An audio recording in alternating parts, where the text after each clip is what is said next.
What's up, guys? Not only did we not win, did we not have a good cash week this week, we didn't turn profit. I don't know. For some reason, I find that easier to talk about than when I win. I guess I'm more bashful. I'm kind of more like embarrassed because I know people like gravitate towards like the winning amount, or they'll even look at your DraftKings account, which I think is kind of weird to like get your validation. So when we lose, it's more like okay, here's an interesting conversation. How can I fix it? Like, I guess I'm just a fixer by nature. Speaking of fixing, if you guys could do some maintenance work for us on the front end, if you could like and subscribe to this video, it does mean a lot. Our subscriber count is up.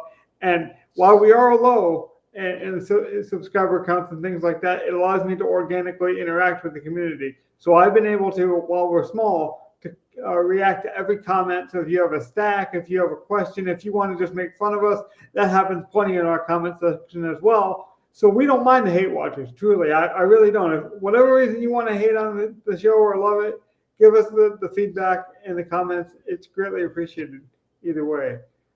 Go, Donnie, how was your week? Overall, I actually didn't watch as much football as I usually do. I was a little tame this week. I didn't like the second games. As a person, week, pretty good. Not bad weekend. DFS-wise, garbage. Mm-hmm. Absolute garbage. And I got talked into it. Gus, this is how I know. This is how I know Donnie wasn't watching much football, and it was like legit. Because usually I can watch every game, given that I have the Sunday ticket option. But I try to not spoil the Patriot game for Donnie, but I try to like watch along with him, but have a delayed reaction. And every like live reaction I sent to Donnie, he barely responded. And even I'm like, I think this guy's just kind of taking it easy this week. Oh, I definitely was locked into that Patriots game. I'll tell you that much. Oh yeah, that one I knew. Like, that's what I'm saying. Even when I got the low reactions on that game, that's when I could tell your interest level for the whole week was down. And sometimes that's needed for a bankroll. Like, and I think that has a lot to do with why we can lose the last 2 weeks in transparency and be okay with it, because I think our process is still good. You know, like I was able to turn enough of a profit on FanDuel, so it does help the DK balance a bit. But I was going to say also, I always say to diversify your portfolio, but whatever you have in play, like if you see a website have a special promotion, or you see a special pool or a different way to play, you should take advantage of all those. Well, I'll say this. I'm having quite a down year considering, how I was doing last year. But diversifying's really saved me because my best ball teams are all killing it pretty much outside of one. Yeah. So no matter what, I will have a better year this year based on my best ball teams pretty much automatically, barring something drastic. Actually, we have some good best ball teams. I know Gov usually has a timer of how long we were allowed to even use the phrase best ball on this channel. So, but it's getting very, very close too. I know it's close, but I was going to offer next week. Can we do some best ball review? Is that allowed? Week after Thanksgiving. Okay. The show after Thanksgiving. Okay. We will do best ball review. So this would be a fun exercise because this is true. You don't actually like follow best ball, and I know why. I have like 30 best ball teams, and I can like you see when you open up DraftKings and go to your contest page, it will show you where you're at. So like I can see what I'm advancing right now. I know Donnie would know this, but I'm going to ask you. But I don't really need to look at like when I get to week 13. I will check every team that's within like 200 something points, 150 something points of the advanced of first, and see if those teams have anything I like. That's when I like. Okay, I might go and look back at my teams and see what happens. Okay, that's not until we get to the final 2 or 3 game stretch before the end. That's to be fair, I will point. You got to remember, you got to get to week 15. And then you got 16, 17, and 18. Or you have 30 week 14, and then okay. I have 3 or 4, so it's a little different, but I can pay attention more. Yeah, there's 3 playoff. Yeah, and we got lucky. I was able to win a free contest or entry to a free millie. We did some show content around it, so we have But here's the thing I was going to ask you, because I want people to know this is like legit. But you do care about your basketball teams. Could you? So you don't know which team is doing good. You probably don't even know our advantage rate at this point. Could you tell me any of the quarterbacks we have on our highest scoring roster? Do you remember any? So you might remember the whole roster of players, but not honestly, I can't specifically remember our draft from the They're other all ones I've melding done. together for Yeah. this third. They are all one giant draft I did over the month of August. Really, that's what it is. And this is why I love it, because you're on camera, so people can see your brain was really trying to work there. He's not making this up. Now I'm gonna guess. If I scouted basketball teams the way you do, it would drive me nuts. Did we have Herbert? No, I have Herbert. Wait, no, I have Herbert. Wait, I will. Was it? Wait. I'll get this. Hold on. Donnie knows who it is because I just showed him.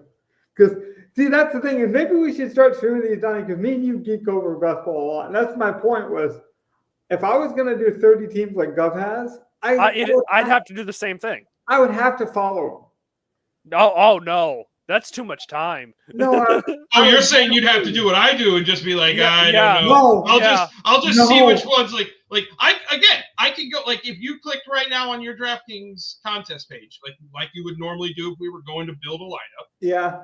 The first thing it would bring up would be your best ball teams. Yeah. So I do that when I'm going to my contest every Saturday, registering all my stuff. Okay, so do you at least do do you spot the green? So I know how I can tell you right now, I have 4 teams of the 30 that are within the range of advancing. Okay. 1 is in the middle. I'm just the other ones are in other different tournaments that I entered. I know we have other things to do on the show. We have to get to them, but that would be an actually cool thing to do in the comment section if you guys, because we have been getting a lot of engagement. I want to know if you guys have done any best ball this season, and then if you've watched any of our best ball content, and then how is your best ball team doing? That's what I want to know. Maybe you're like Gov and you don't follow at all, and so it's a big surprise. I'm telling you, if I dedicated that much money, though, there's no way I couldn't. I'd have to follow it. To me, my best ball teams are like my children. They're like my future investment. I need to know how they're doing at all times. Here's another thing about that. So I did 30 teams, remember? Yeah. I have a lot of different quarterbacks on a lot of different teams. Yeah. So it's very hard to remember which 3 quarterback pairing we had. We have a lot of 2, 3. We have. Wait, how many did we get? Most of our teams have 3. Okay, that's what I wait. One team has 3. 2. Okay, how many of my 3 teams did I remember? See, that's the thing. I have 30 teams. Some of them have 3 quarterbacks. Some of them have 2. Yeah. But that means I was able to draft a lot of different quarterbacks. See, I think I would have a tighter pool, but we'll save that. My whole point of doing 30 teams was I have a Purdy team, I have a Mahomes team, I have a Lamar team, I have all of these guys at least on one best ball team somewhere. It makes sense. I get that idea. Donnie, why don't you update the people, speaking of updates, on this spread pick this week? All right. It should be pulled up on your end as well. We had a pretty average week. Our lock of the week is kind of thriving at this point. Another win. That's 4 in a row for us. 6-4 on the season. Titans suck. Chargers are really good. I'm so sad. Everyone else kind of, standings stay pretty much the same. We're all 1-1 this week. 11-8 for me. Gov is in a faraway lead at 14-6, and Logan is at 7-12-1. So I think we're doing pretty well. I think we're ahead of pace. Usually we surge at the end. We started to surge in the middle. Hopefully we can keep that and have our best year of the spread picks possibly since we started it 2 years ago. Oh yeah. And the show pick is above 500. Above 500 pre-Thanksgiving. It's never finished below 500. I always preface this, but as a person who bets a lot, it's just such a thing. we are betting into really heavy markets because they've already been so adjusted. We bet this very late in the week. If we bet this early in the week, we'd have a better advantage. So I'm very proud of this, to be honest. If we can go above 500 for our show picks, I'll be very impressed. So, was there any personal? Like, I know Gov joined a bit late, so you do have DK Live up. Thank you, Gov. Yep. Was there any personal things that you were happy to see this week that you think can continue? Was there anything like that just pisses you off that was lucky that gets talked a lot about that you just don't think has any bearing? For me, for example, it's a Caleb Williams. Should he be benched? Is he good? Should the head coach be fired? I just find all that to be really annoying because they fired their OC, so they did make a big change. Yeah, that's the kind of stuff we should talk about. Does that change matter for Caleb? Does it help him? Because obviously he's not playing good this year. But I don't like it when people because he have a crappy offensive line. He is a rookie. They got him weapons, but if you don't have an offensive line, a rookie might not know what the hell to do in the NFL. Well, they're not open. Those weapons aren't open. Exactly. So it doesn't matter if the names, they have names on their team that are considered weapons. They are not open, so it doesn't matter what weapon they are. But to that point, Donnie, he is not priced like Daniels of the Commanders. So DK is doing a good job of pricing in the expectation drop-off. But the problem is people they almost want to treat DFS like, best ball for next year or a dynasty. And it's those conversations are interesting. But I would still play Caleb, assuming the price goes down. And I especially like to attack quarterbacks after they've had a OC change. Or basically, in his case, being an offensive player, he's basically had a new head coach, a new philosophy be introduced. These are the weeks that I want to attack because they're uncertain. I have one thing really that I'm just most excited about as a football fan, and I think it will extremely matter fantasy-wise as well. CMC 86% of the workload, and that 86% was 8 snaps that he wasn't on the field for. Yeah. I am so excited to see that. I'm glad he's back. Maybe it didn't look the same statistically and fantasy-wise. He will be back. Tampa Bay has a good rush defense normally. Yeah, I don't think the price. I think he was priced fine. He didn't hit value, but 6 for 68 is encouraging. It's okay, so his receiving work, he was perfectly fine. It's just 13 for 39 against a good rush defense. Yeah, that also makes sense. And Gov, you called it. You said if Shanahan activated their best player, as much as he loves, as much as their families are invested, they actually have a personal, connection. He's cared about CMC. He wanted to trade. As much as he has invested in the body and the person emotionally, he's not going to just activate him and not use him. You were very strong on that. Not only that, it's they have already shown that their two backs, Mason and Garendo, could easily take the workload and keep the machine of the 49ers moving. Yeah. You just had to find out how to do the passing game in the red zone is a little iffy, but you still have a power run game with one of those two or both of them. But it wasn't. CMC. They were not efficient in the red zone either way. Well, CMC is a freaking insane weapon that makes everything easier in the red zone. Yeah. I'm so happy he's back. I am too. And he's 8,300. Now I am too. Is he 82 still? He'll be 82 next. He's 8,300 next week. Okay. I think I'll play it. I'm playing him this week. Now, Gov can back me on this because we're part of a larger DFS community. Very smart guys. We talk, weekly. I think I've mentioned it plenty of times. Again, to the inner circle.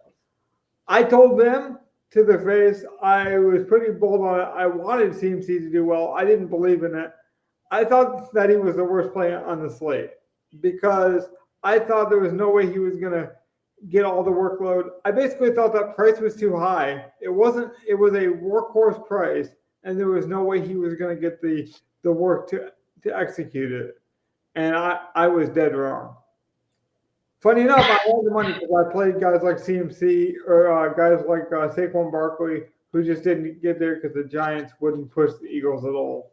So I deserve what I got, but I wanted to be honest about that. I was a naysayer on CMC's production, but I obviously believe in the talent. Speaking of that game, before we get over to Gov's kind of overview of the week, I was super impressed, and I think it will go under the radar, of how Jennings played in that game. Because Ricky Pearsall got the touchdown. I think Ricky would probably be cheaper this week. The guy that I would want to target for the 49ers is Jennings. He's looked really good with all three of the wide receivers. If Brandon Ayuk is, out for the season, which he is, and that offense is back to normal, I think Jennings can be just as explosive, if not more, than Brandon Ayuk. So I think that will go under the radar because Ricky Pearsall had the touchdown. And it was really athletic how he got in. But I think Jennings is the more consistent guy. Gov, what was your takeaway for the week? Anything? My biggest one was back at running back. Like, I watched a lot of that Atlanta New Orleans game, and there were multiple times where Tyler Algier or someone else was given a shot at the touchdown before they finally let Bijan try and do it. Like, Bijan could have had such a less day. He could have had probably the same volume, but, like, you take away his 2 touchdowns and he has 20 points.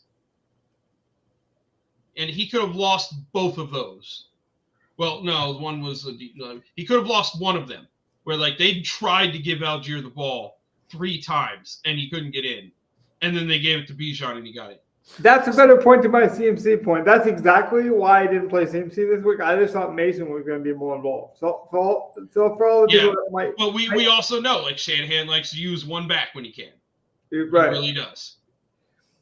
Just like McVay, like both those guys, like they tell you what they want to tell you and who they want to get involved, and then Kyron and CMC play 80 to 90%. Yeah.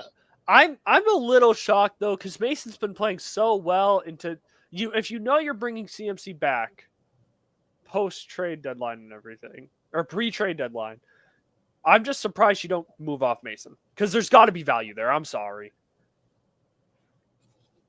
I don't know. I mean, probably, but, like, you're going to need good backup. Like, you also understand as a Shanahan, like, I need a bunch of running backs. I need a stable of running backs to run this offense. He would rather let Jennings and everyone else go, keep Kittle, Juszczyk, and 3 running backs. Yeah, he really would. He would. That's his core. If he has that, if he has a Juszczyk kind of guy, a tight end who can receive and block really good, and a couple of good running backs, he can run his offense. He can run his the offensive line is, of course, like, yes, but, like, when you're looking at skill players, like, those are the skill players he wants in the Shanahan in San Francisco. That's his core. Debo is Debo's he's a toy. He's a specialty. Right. All wide receivers are just crazy things I can throw out there as I run the ball and throw it to my tight ends or fullback or running back. Wow, I have a running back that can do everything. Ooh, that's a great offense. That's what San Francisco's been doing. And CMC makes it work. CMC is so good. I'm sorry. He really is. I didn't want us to trade him.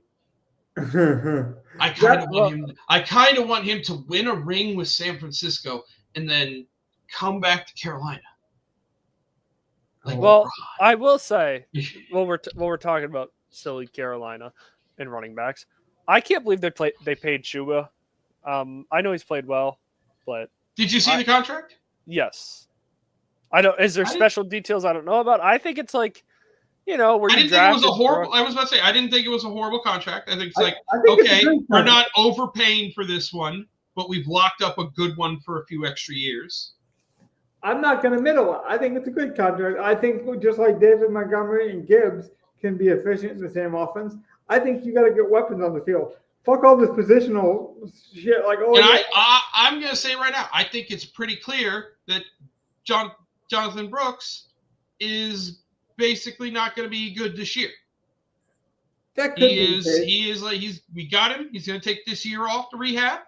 He's going to start. He might be the backup to Chubas going into next year. And we'll have a power 1-2 run game. We're Carolina. We have no problem running Jay Stu and D'Angelo Williams. We're good. That's all I'm saying. I don't really care if you have 3 wide receivers that are good. We have no problem with Mike Tolbert and Jonathan Stewart. We can run everything. We got 2 backs. We good. If those 2 backs are David Montgomery and Gibbs, no one's complaining this year. So I'm saying it can work. It can. I never really liked paying running backs, and there's so many that come out of the draft that are so good all the time. I'm just not a big fan of it unless they're really special, like Gibbs, CMC, that kind of deal. But not my favorite thing to pay. Given our subscriber count, I'm going to guess we don't have a ton of people who've seen our off-season content. But if you have, I'm not a big fan of positions anyway. So I just feel like getting the best talent on the field is the most important. How often Gibbs and Montgomery really aren't on the field all that much together, to be fair. But they rotate very well, and they rotate, yes. But so I think it can work. Is all I mean.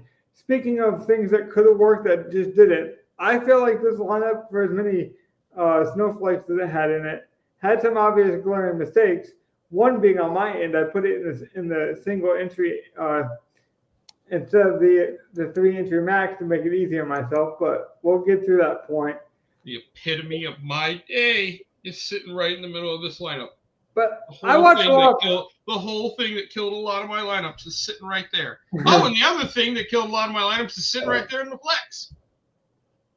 Yeah. So, but we only missed the cash line by, let's say, 20, 25 points, and we could have a real threat. Do you guys know where we could easily gotten 25 points in this lineup? It was just 21 was the cash line. Yeah. Where could we have gotten 21 points? Let's see. I think it's easy because I watched most of the games. Kamara to Bijan isn't quite 21 points. No, I'm saying from the players we have in the lineup. There was plays and points left on the field that were glaring. Do you guys remember any of them? I remember Kamara. Yeah, Kamara's big one. Yeah, that 41 yards. God, it bounced off his hands. Oh, my God. That would have been a game-breaker fucking touchdown for him. Yes. That would have literally put him at, it probably would have bonused him. Yeah, no, it would have. It would have bonused him on receiving yards. It would have given him a touchdown. He would have been like Bijan points almost. Yes, that's correct. And you got to remember, T.J. Hawkinson and the whole Vikings offense got really, really outmaneuvered on some touchdown upside because Sam Darnold threw so many picks that game, especially. Yeah, what the hell did Sam Darnold? Is that the key to Sam Darnold? Just run man coverage so he thinks there's no way. I refuse to believe that's the answer. Well, the line Jacksonville has a very sneaky, talented secondary.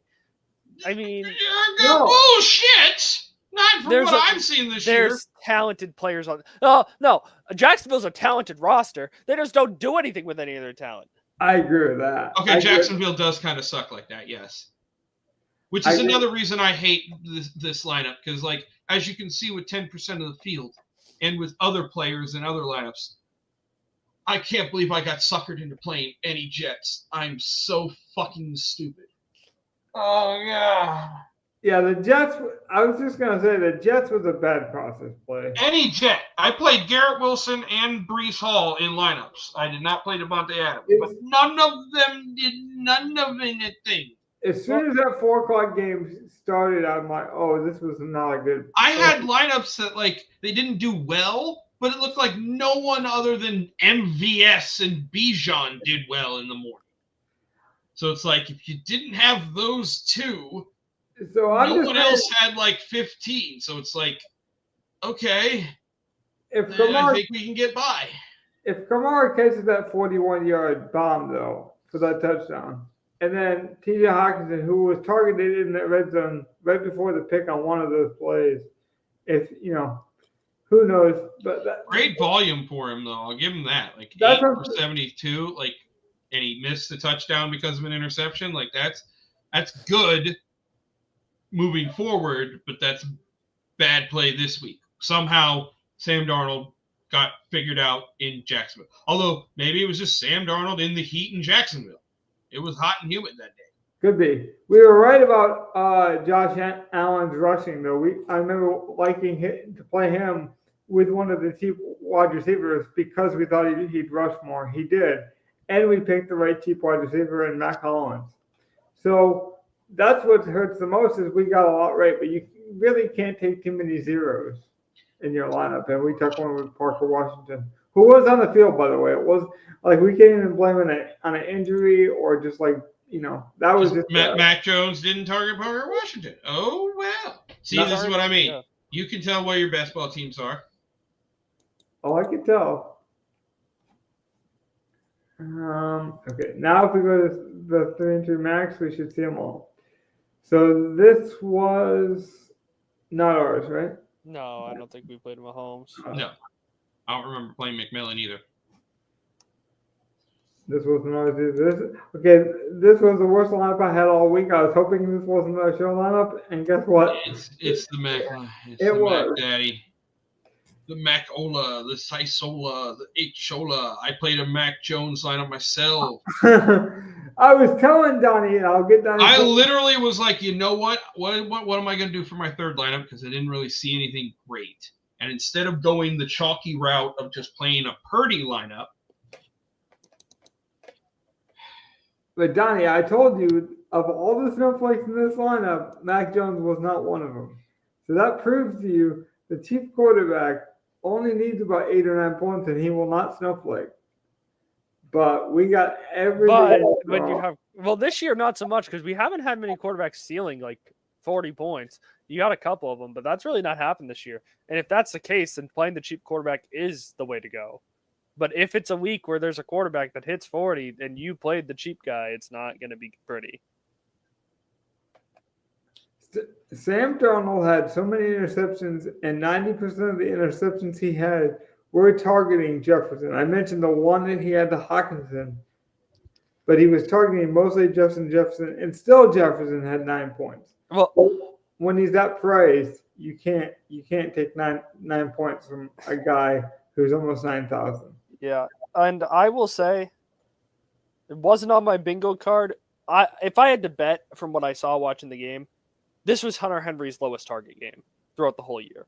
Yeah, I don't think I'm playing Hunter Henry again. Hooper got a lot of work. Hooper's been on the field. The thing is that he doesn't get those targets usually. That is not Hooper's role on this team. Well, luckily for me, I don't usually play Henry's, and I saw enough of Hooper that it scares me off of it. No, the Patriots run 2 tight end sets. Yeah. Henry was on the field 89% of the time, I think I'm just Xing both of them out completely. Yeah. It can be some. Well, I mean, how many tight ends are getting 7-8 targets a week, Logan? There's very few. I don't usually play those ones. I usually play bottom of the barrel. I'm used to the score, Donnie. I'm just used to getting it from a $2,600 tight end. Yeah, it was 89%. Hunter Henry was on the field consistently. The only difference was Hooper for the first time passed 50% in a month. It's the first time he's had over 50% of the snaps. So they just said, we're running the ball well today, and we don't need to pass it, and they didn't. Let's be honest. Yeah. But I don't think that's a correlation of what the Patriots can be. They're going to be down most of the time. They're going to be forced to play with Hunter Henry getting targets. Could be. He's just usually in a range that I don't usually get to anyway. So I think this will be an easy pass for me unless he just does something spectacular. Well, if he drops to 3,700, I think I'll 100% him this week. But ooh, that's high. Yeah, that's high for me. I don't like to spend over $3,000 for my tight ends. I know you don't. And another But one. it's not about positions, Logan. Yeah, 4 targets for Hunter Henry this week. Oh, look. Who was the guy I was going to play because I figured he'd be low-owned in a great spot and no one was playing him. Who's that? Go ahead. Victory lap. No, it's not a victory lap. Like what hit in this lineup? How could it be a victory lap? The fact that Barkley, why? Of course, it's like everyone I knew said they wanted to play Barkley, partially because he was low owned, and he's one of the chalkier running backs on the slate. Donnie brought up usage. We saw a lot of Kenny Pickett in the fourth quarter of this Philadelphia game. Talk about usage. So that kind of just tells you the kind of game that Barkley had. I don't think it was his fault.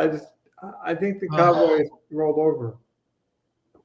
Well, no, they were. The thing is, it was halftime, and the game was very close, and it was. We were a Zeke fumble on the goal line from it being basically tied going into the half. Yeah, that was a but that's Zeke fumble because it's Dallas. And Zeke, he does not cover the ball super well, and he's basically screwed Dallas. There's nothing interesting there. Boring football. Yeah. I think we played the right stars. Like, if you told me I could get Justin Jefferson and Barkley in a lineup, I don't mind playing Mac Jones. And funny enough, Mac Jones was not the reason this lineup failed. I don't know what was, because there was so much in this damn lineup that failed. Well, when your stars don't hit, you just kind of got to swallow it. Whatever. I guess. Like you said, like Parker's on the field. AD didn't get a touchdown. Henry got sniped by Hooper. Barkley got sniped by Hurts, like always does, basically. No, that's what hurts, though, is all of our cheap Swift guys. All of a sudden wasn't on the field for third down, and Roshan was. It was like a near split backfield. Like, Maybe you're right, Donnie, because that's the one thing about having these stars and scrubs kind of lineups that I like. It's like you wonder if the scrub's going to get enough work, or he'll get enough playing time, or he'll acclimate to the offense enough where he'll get the usage. We got that. These are all of the studs of the players that do all of those things. It just it did not work in our favor. This is one of those, like, everything was there for it to hit. Yeah. And then all of a sudden nothing hits. Yeah. I will say the only one that pissed me off was Swift. Like, Swift had been getting all this usage, and then all of a sudden it's like a split with him and Roshan. Like near okay. I did look, by the way, Logan. This is the lowest amount of targets Hunter Henry's gotten with Drake May as a starter. Like, it's just weird week. Chicago is a good defense. That's what they schemed. They were like, who's the top guy on New England? The fucking tight end. Don't let him catch a fucking ball. And then the other tight end does it. and then Drake May moves the offense through the shittier tight end, and they were able to beat Chicago because Caleb Williams also can't do anything. It really might be that. It just hurts. Hit or miss with Caleb Williams. Getting Mitchell right and not having Jones sink you at like 4,300. I'm like, okay, now the studs can dance. Barkley. Going into the 4 o'clock games, I knew Mitchell did well. I'm like, okay, the 0 happened with Washington, but what if Barkley goes out and has 30 points? Saves this lineup, and then I'm like, Swift will do something. Well, respectfully, Logan, 30 points from Saquon would not have saved this lineup. No, but I mean, there was still hope at that point, because I think the Bears game was still going on. Like, there were some outs, but it just did not happen. Like, that's the thing is. Not a bad dream, brother. All weeks, though, Gov, before your stars not to show up. Okay. Did we pick a damn good one? Because Justin Jefferson and Barkley it was probably their worst game of the year. I'll put that on the record. Yeah, pretty much. And we got both of them, so you'd feel really good about it. Like, and then Swift, who was in a perfect game scenario, just got completely phased out of his most profitable part of DraftKings value. Right. So here's an interesting question we can ask the people for next week that might be actually more productive than just sulking over this bad loss we had. Of Barkley and Jefferson, who do you think is more likely to bounce back next week and like you would have full confidence in? Price considered, even if you don't know what it is, I'm sure you have an idea. I would just say Barkley always has a safer floor. And I will say, I know Darnold's had a good year and all. I do think Sam Darnold at the end of the day is still pretty much Sam Darnold. I do think it's matchup dependent. Yeah. I don't know who Minnesota plays next. I do know that Philly plays Washington on Thursday. So they play Tennessee, so they're not going to be pushed. Theoretically, anyway. Minnesota? Yeah, and they're a decent passing defense. Like they have a couple of solid corners. Yep. They got really screwed against the Rams, missing that face mask and stuff like that. Those type of things don't get forgotten. But like when you're fighting for a wild card spot, when your division is starting to run away with it, but you're a good team, those things hurt especially. I don't think Sam Darnold is that great. I think everyone wanted him to be great, and now that he kind of turned back into the pumpkin of who he is in reality, people want to cast aspersions. But really, what I think it is just he is that guy, but he needs needs things. And T.J. Hawkinson just came back. Like, remember how many people were excited when Puka Nacua came back to the Rams? Well, let's not count out the Vikings yet. They're just getting their offense back. Addison takes off weeks where he just doesn't look like he's interested, but he looks like he's starting to get more involved. I think the Vikings will be just fine. They'll make the playoffs, I think. Oh, I think they'll make the playoffs. I'm just saying I don't see them as a heavy playoff hitting team. Are you scared of that offense? Like, from a DFS perspective, does that factor into your decisions, or do you? Oh no, I love their talent. I love Hawkinson. He's one of my favorite tight ends in the league. Me and you both agree on that, Logan. Aaron Jones is always fun. Justin Jefferson, I mean, you can't deny that he's definitively the best receiver in the league. I don't think anyone's close. You gotta love the talent in that building. Oh, I did want to mention before we get out of here, in case you guys had anything else. This week, I want to say this contest. Yeah, this week the Millie, I think, won at 170 points.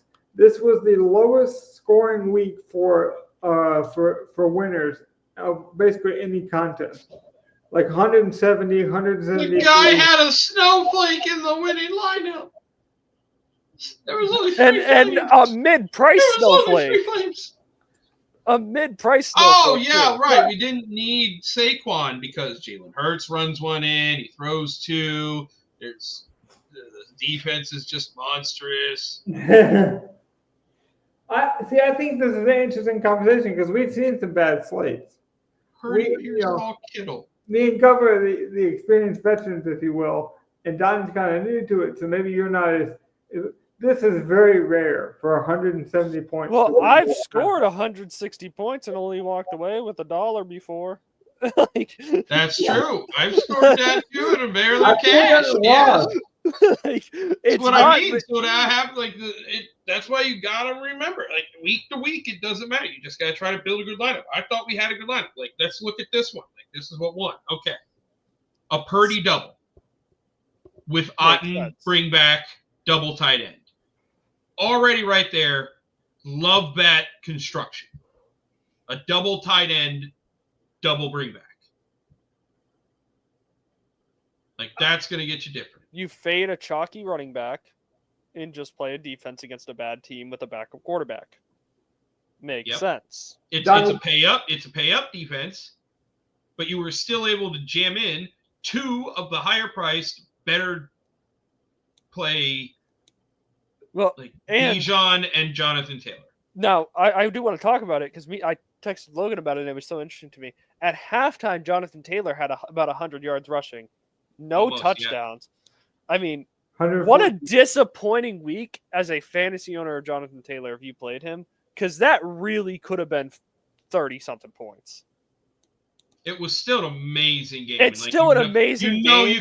We knew we could run on Buffalo. He didn't get the touchdowns, but that's what I'm saying. Like, you add 2 touchdowns to that, he's immediately Bijan.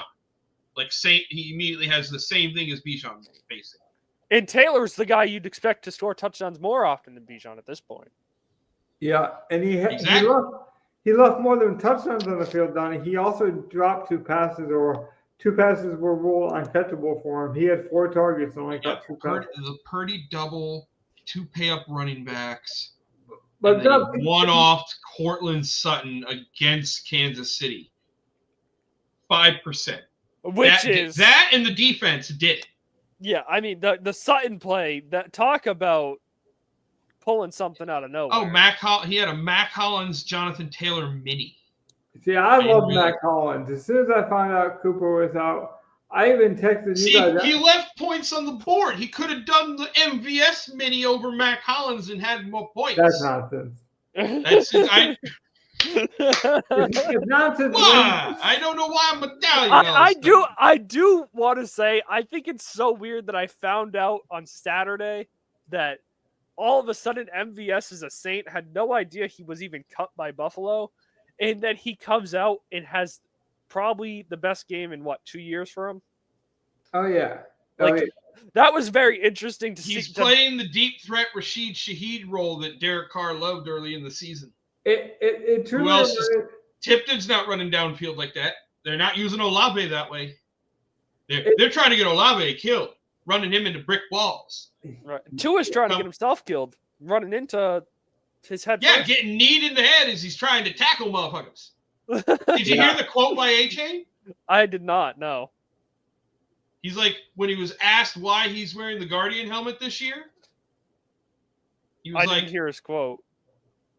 He said, yeah, so my quarterback's been calling me Turner for the entire year. So I'm wearing this helmet hoping he'll get the hint before he starts calling me Preston.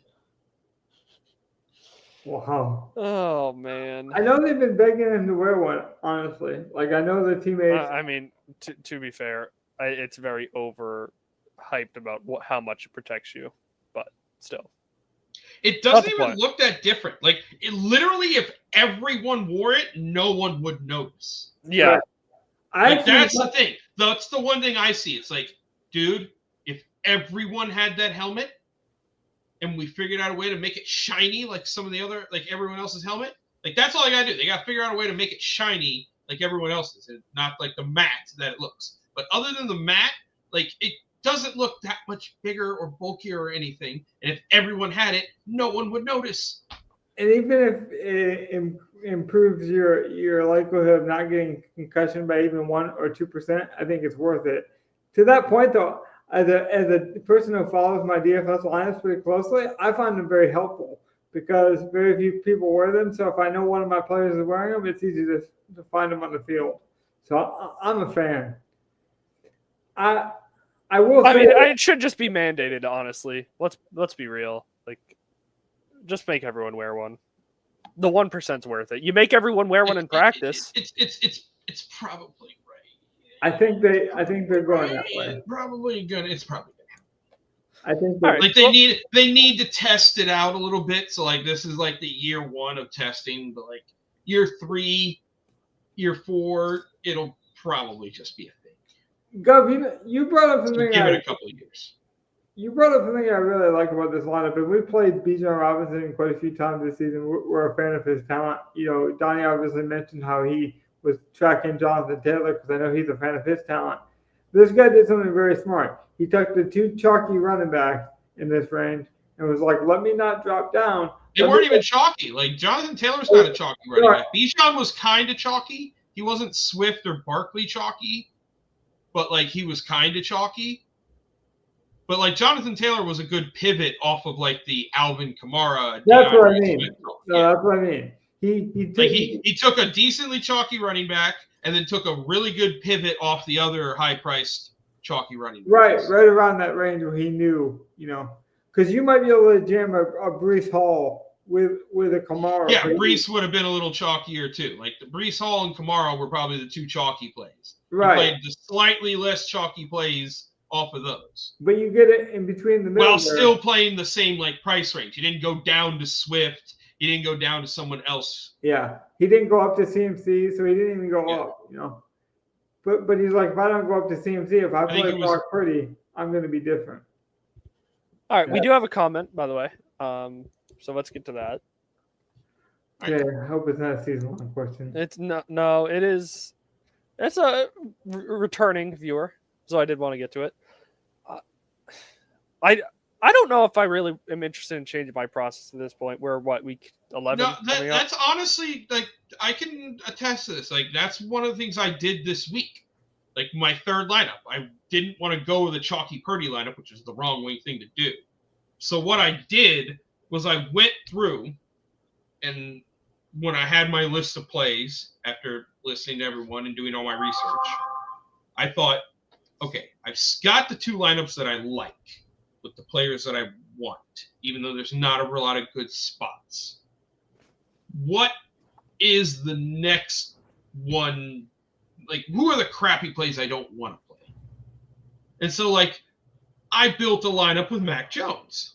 Mm-hmm. I was able to play Bijan, who I didn't really want to play because I didn't see him getting, like, the high ceiling touchdowns. And he almost didn't, but he did this game. So, woohoo. But, like, I played Bijan. I played J.K. Dobbins because no one wanted to play him. Mm-hmm. Like, I played instead of Barkley in my afternoon slot. Like, I played Garrett Wilson. Even though I didn't want to play a single jet, I still played Garrett Wilson. So, like, I built a lineup of, like, who's all the guys on my list that I was kind of just sort of crossing off even though they made my list. And I built a lineup of that as my third line. It didn't work out, but in retrospect, it got me off the chalky plays like Barkley and Swift and that I had in other lineups that also didn't work. Yeah. So it was probably not a horrible idea to build a lineup like that if you're building multiple lineups. Yeah. I know last year... It might be a good exercise to build a lineup like that and have it set off to the side. You can even throw it in like a dime contest or something. Yeah, I think we did it last year a couple times, and we might have started off this year, or we did it in the UFL lineup builders that we were doing, where we just kind of did our least favorite plays. We all put in a play that we didn't like, and we built around that. I don't think that's a bad idea. I need to start playing more guys like that I'm just turned off of. I'm not sure if there's a name that I'm missing. I usually don't play Bijan. I probably won't play Bijan this year, but I do own Bijan in best ball. Yeah, I have. My thing is, I already own him in best ball. If he does have those ceiling weeks, it's going to help me either way. So it doesn't bug me if he plays well. But I'm with you 100%. I would say this: no matter what strategy you do, don't apply such a small sample size to it that you can't actually get the results from it. So, and again, like the crazy plays I'm talking about, they're not like bad plays. They're not like, don't just reach for crazy, like even MBS. MBS was so like less than 1% owned. He is not a good play. He was not a good random fluke that he caught 2 touchdowns. I hope his ownership's 5% next week at 4K. Oh, that would just make my day.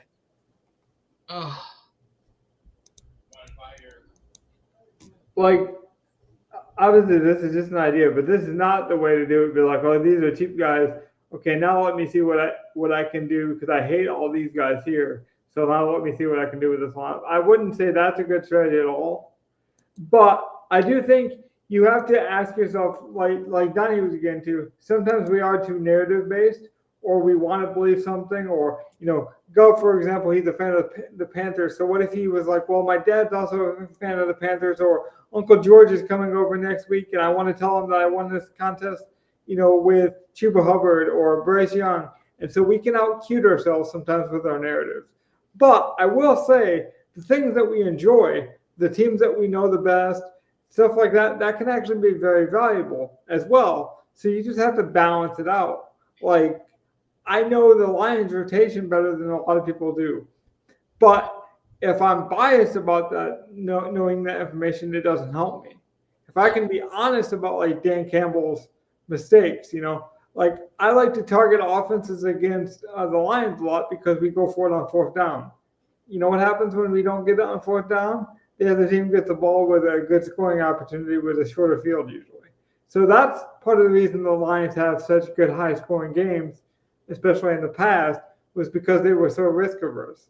So it's not just like not liking something. You got to know why you don't like it would be my number one advice. Because sometimes you don't like something for good reasons, and other times you have to fight that bias. Well, I'll give you a narrative for this upcoming week, for an example, that I love, and I'll buy into it. Okay. Deontay Johnson's return to Pittsburgh. Mike Tomlin already has talked about he's not worried about it. They have more important guys to worry about. I mean, talk about adding fuel to a fire. I am all in on Deontay Johnson this upcoming week. See, but that's why I say, why do you want to believe in it? And then if you know the player's motivations, if he's more of an emotional player, if there's other coaches involved that you think are buy into the emotions, that's when I'm like, Donnie, that's a good play. If you're just telling me, oh yeah, it's a former guy with a former team, it's like, yeah, that's not enough. But if you know that player is really pissed at that organization, or like, because as soon as Mike Williams scored the touchdown, within 30 minutes, he had a post on Twitter ready for Aaron Rodgers. So some players definitely hold grudges. And to Donnie's point, I do think Johnson would be that type of guy. Mike Williams, seven snaps, 1 target, 1 touchdown. And the first thing he does is go and tweets Aaron Rodgers. I'm not kidding. That's one of the first things he did after catching that touchdown. But for your former head coach to call you out like that in a press conference, knowing that he's playing you, is so strange to me. I don't know why you'd add fuel to a division rival like that. It's weird. Bad idea by Tomlin. Whatever. Yeah, and it's definitely a greasy wheel. But that's a good point. Sometimes the greasy wheel makes sense, and other times you're just throwing grease on a rust bucket, like the Dallas Cowboys offense, for example, and you got to give up. Like, as much as I want to play Trey Lance and believe that like he could be the next coming of Tim Tebow for fantasy purposes, I have to fight that narrative, and it probably helps that they're going to go ahead with Cooper Rush, because I got to fight that narrative. And these guys, in full transparency, helped me fight that on Saturday. Coming together with the three of us and forcing us to, build something together definitely helps, because I can't think like Dov and he doesn't think like Donnie and vice versa. So that'd be my number one advice, is to come back and keep trying different things with us. Even laugh at us, call us out, be transparent with us. Be like, Logan, you like too much of the stars and scrubs lineups. It doesn't help me. It's stupid like that. It's okay. As long as it's constructive, I think we're building towards something. Speaking of building towards something, I think we'll be building on Saturday. Was there anything else you guys want to mention before we get off here? I mean, it's not football related or anything, but I mean, we could hit on the fight. Anyone have any bold predictions or anything about this fight coming up on Friday? Go Tyson. I hope he knocks him out. I just want to see Tyson knock him out. I really do. I know Jake Paul is a legitimate, actual fighter, and Mike Tyson is a 70-year-old man. 58. I just want to see him knock him out. I really do. I do. I will say I'll be disappointed if like one of them doesn't get at least a good hit in. For me, it brings me to my childhood when Mike Tyson. I have no dog in the fight. I mean, I don't care. I just want a good fight. I will be watching it. I'm gonna bring home pizza and watch the fight. I might even stream it on the TV in my we're watching it at the diner. We're making food there. You got Netflix ready for it? Yeah, we do. That's a good move, actually. Bitchin'. Oh yeah, I'm gonna bring home pizza from a pizza place. Okay, so I'm somewhat of a combat fan. I'll give you somewhat of a breakdown because I'm somewhat of a combat fan. One, Mike Tyson asked for shorter rounds. That's because he knows that the endurance is there being 58. He's going to go for the knockout. That's clear. So they got the shorter rounds. But Jake Paul also asked for gloves that would be a bit heavier and conducive for not having knockouts. So they're a bit more pillowy. They're a bit thicker. So he knows what Tyson wants to do. We all know what Tyson's going to do. If Tyson has a chance in this fight, it's got to be early, it's got to be often, it's got to be hard. And that's what he's going to try to do. He's a 58-year-old man. He isn't going to be able to go an hour with this kid. He'll gas out. He's 120,000 years old. He's going to still destroy Jake Paul. But what I find weird, though, is because, and I agree with Gov. At this point, you got to say Paul is a legitimate boxer, right? You have to. He's a video game character. It's like Super Mario is losing if he loses to Jake Paul. I can't let that happen. Tyson is his most experienced professional he's ever fought, and he's trying all these antics to pump up the fight, and I get it. but it's not working on Tyson, man. It's not. Like Tyson said, like I'll give him respect. He's a YouTuber. He made a name for himself. But he said he was a manufactured superstar. He looked right at the camera and said, "I'm a born killer." And I was like, he's not fucking around. Like, and he's also been honest about in the press conference. He's like, "I'm here for money. I'm here for money. I'm only doing this because I'm an old man, but I can make a lot of money." So we know the old man knocks people out, and he's there for money. He's gonna go for the knockout shot. I don't know if he gets it. I would love to see it though. I just hope they don't, wrap up too much. If they wrap up a bunch, it's gonna be boring, and I'm not gonna hate it.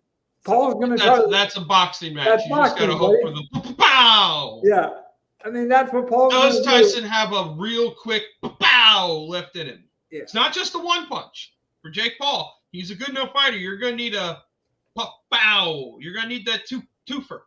And that this will probably be the hardest punch that Jake Paul's ever received in his life. So. I don't know. Like I said, he's a legitimate fighter. Yeah, but people punched the shit out of him for a while. It's not like he doesn't know that he's about to I respect him as a fighter. Iron hands. I think you're going to be disappointed, Donnie. I think the one that's be clinching early is going to be Jake. Jake, because that's what Jake should be doing strategy wise. He's gonna lean on him. He's gonna get the older man tired, and then he'll open up later in the fight. But Jake's always played the long game when he fights. You especially got to play it against a 58-year-old. I just want Tyson to hit him with the one hit a quitter. That's all I want. If this is a 1-round fight, I will lose it. I want him to come. I will lose it myself too, but I will also jump for joy if Tyson comes out and Jake Paul and they beat the center of the ring, and all of a sudden, pow! And Paul's on the ground, and Tyson's standing over him like Muhammad Ali. I totally mean this, by the way. Like everyone's like, well, of course you gotta have promotion this all fight, and like Tyson's gotta know it's a bit of. He's had some fun with it, but right now he's not fucking around. I told Donnie before the podcast, Tyson bit Holyfield's ear so he didn't lose a fight. Like that guy, when you start punching him. Oh God, are there prop bets on how many ears he'll still have? Oh God. Dude, I'm telling you, once those instincts start to take over and you get hit in the face, I don't think any of that stuff's going to matter to Tyson. I think he's going to try to knock him out. Well, I forget which one it is, but one of the Paul brothers is already missing like half a testicle. So who knows? Maybe we're just add on to what they're missing. Well, speaking of Easter eggs, put at the end of the podcast on that, join us next week. And that faces it all. Good night, guys. Take care.